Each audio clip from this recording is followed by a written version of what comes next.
But I know that she almost really didn't, she couldn't give a fuck about how she was going out. You know what I'm saying?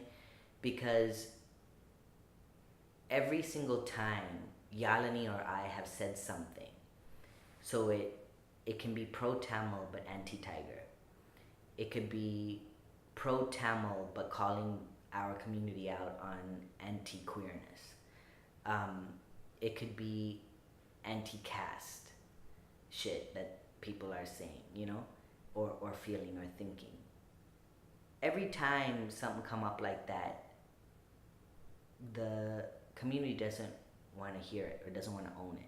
I'm making this video to be straight up with you and all those watching, because I think as tough women we can be real, work things out, and turn a hard moment into a win-win situation where we're all the wiser. I feel angry hearing you say that saying Black Lives Matter isn't that interesting has already been said and is easy to say in the US. What's been going down against Black people not only in the US but globally is fundamentally wrong. Anti-Blackness is a poison pervasive throughout the world, including our Tamil communities, which is why it's that much more important that we speak out against it. As a Tamil feminist artist who works with people-centered grassroots movements, who is in solidarity with Black peoples, who has Black family and has committed my life to higher standards of liberation for Tamil peoples and all targeted and exploited peoples throughout this world, who has spent over a decade forging solidarities and tackling injustice in Tamil spaces, your choices have been frustrating. My name is YaliniDream. I am a performing artist and at essence a storyteller. I do a mix of poetry, theater, dance, and song, and I also collaborate with my partner Jen Dog Lone Wolf, who is a hip-hop MC, and we tour the nation and the world as Brooklyn Dream Wolf. In addition to performing, I am also a consultant and a facilitator, teaching artist, and organizer. Reaping profits on eviction from the hood to global. They don't think we know though, what they do is worse than local. Deforestation, destruction of our mother earth. Father sky, acid rain, see how it hurts? Paris Accord is a crime against all humanity and indigenous with no defense. Crime against nature, the red menace. Polluters of the sky, filthy killers of the earth. Mama Africa, Mother Earth, sky defender. We don't need pretenders, we need the earth menders. No, no, no, red, no, no, no. Capitalism of life, you need to go, go, go. We will all rise up, kiss the sky for sure. Continental grab, it's our land, not yours. Red is the pillar of what is being called the... Started doing community theater when I was 12 years old at Fort Bend Community Theater in Texas, and I fell in love with performance in the theater, and I also began dancing and taking dance classes around that time as well. Time for a wedding! Sallies and rings, verdondi and string, celebrate, pray, everybody sing! Whiskey and fertility,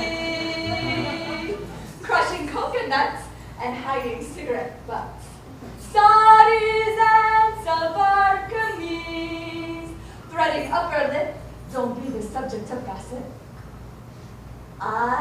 Yo, did you hear? I love marriage. He's Catholic, she's Hindu. How will they raise children?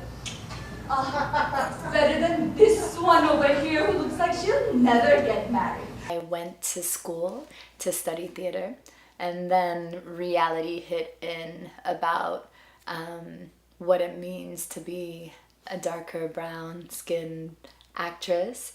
And I co-founded a theater company of color, and through that work I started writing my own work and my own stories, and that was the beginnings of me coming into my own as a storyteller. All of our Sri Lankan Tamil culture in the diaspora as well as in Sri Lanka is in conversation with colonial legacies. It's either in collusion or in resistance, and or in conversation or collaboration with colonial legacies. Things that we have been taught are innately Sri Lankan or innately Sri Lankan Tamil cannot actually be untied from colonial as well as caste legacy. She doesn't have a man. Oh, what is this one wearing? 55 years old and she thinks she can show up the bride. You know their family's full of illegals, and their eldest son isn't married either. Maybe he's gay. Oh!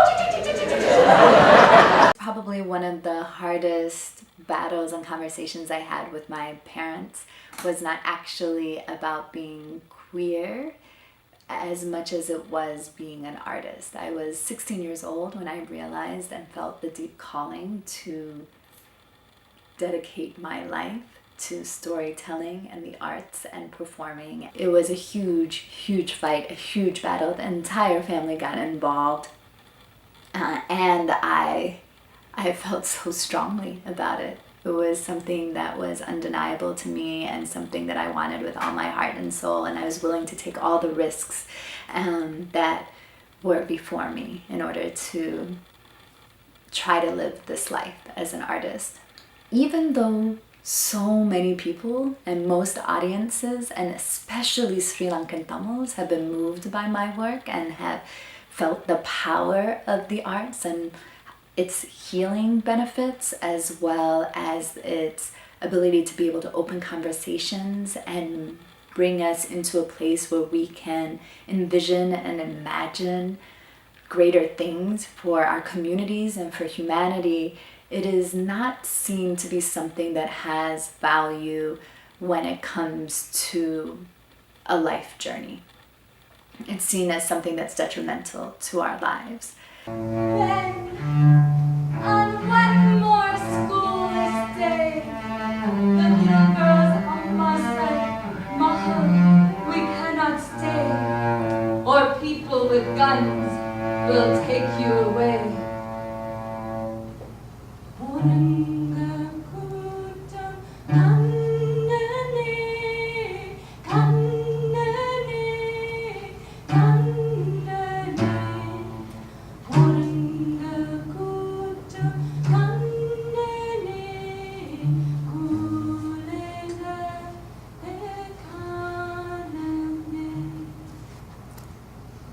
But I think there was also an intersection of caste, colonialism, respectability politics, that arts are okay as a hobby, but is just not something that's practical and something that is going to earn the respect of community if you follow professionally.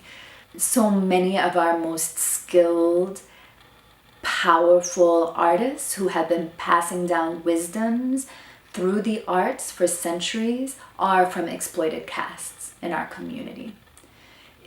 It is a given that the people who historically have been passing down the drumming, the dancing, the culture, the stories in our community should be subjugated. The ways in which Bharatanatyam and other classical forms have been shaped and sculpted in our communities have been directly connected to the exploitation, the co-optation of people from Dalit communities, as well as other exploited, marginalized, persecuted, targeted castes in our community. So as we start to unpack, why is it that, especially in the Western diaspora, there's all this pressure for people to take on certain jobs and to be certain professions? We have to also start to question legacies of caste and legacies of colonization. There is the reality that there are certain jobs and certain professions that are going to bring people a certain level of respect as well as a certain level of money. That there are true, legitimate economic challenges to being a working artist and to being a successful working artist that has visibility and is able to sustain their life financially. The dominant industries shut out darker skinned people, especially women. There are very few roles with dignity. It is a crapshoot, really, about whether you're going to be able to get paid work as a skilled, talented, beautiful performing artist of color. It's just the reality. Little girl, her amma and monkey hiding, got in a boat leaving early next morning.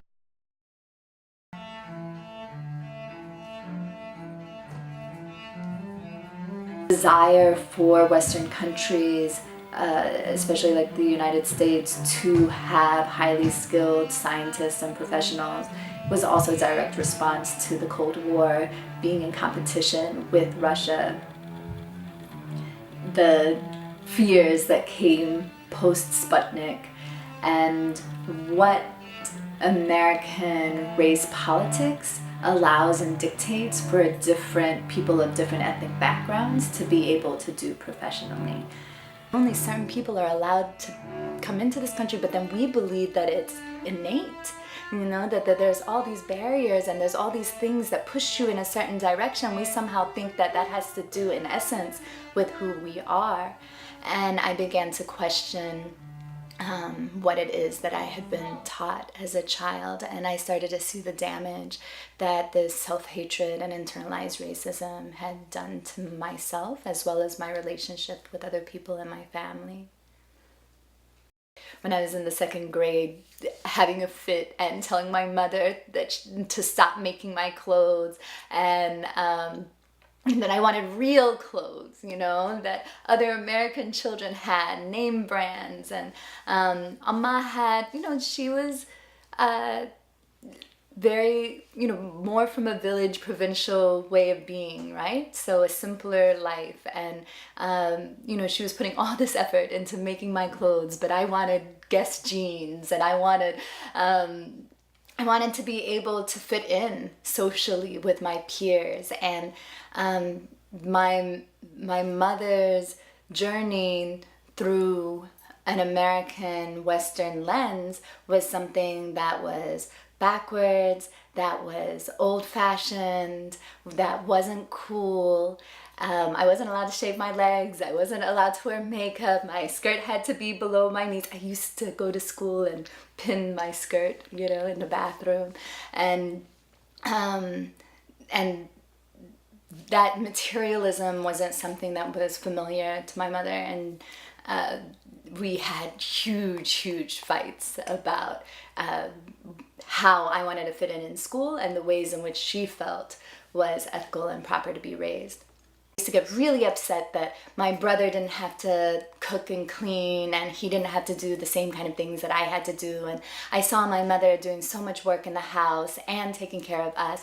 Plus, then she started going to school, and I was like, I don't want to be that way. I want the equal rights that the boys have. I want to be able to have the freedoms that the boys have. There's so much restriction on me and my life, and I have to do all of these chores, and I have to do all of these things, and I have to do well in school, and I have to, you know, I have to do the same things that my brother has to do, plus all of this. And so I really had internalized this idea that Sri Lankan Tamil culture was backwards, that it was old-fashioned, and that it was something that was holding me back. I got outside of my parents' house and I began to be a little bit more exposed to the history of people of color within the US, as well as the history of Sri Lanka and colonization and the impacts that different social forces and government policies have on people's lives. I started to feel less like, oh, my parents are mad and my culture is wrong, and started to think, oh my goodness, society is mad. Everybody has a voice. You know, it's just about building the muscles. Need a practice. Building the muscles to support our voice. We have the potential and the ability to provide a different logic than what capitalism dictates. We have that ability to be able to connect with the heart, the emotion, the spiritual purpose for why we are here on this earth. Not just status, not just money, not just what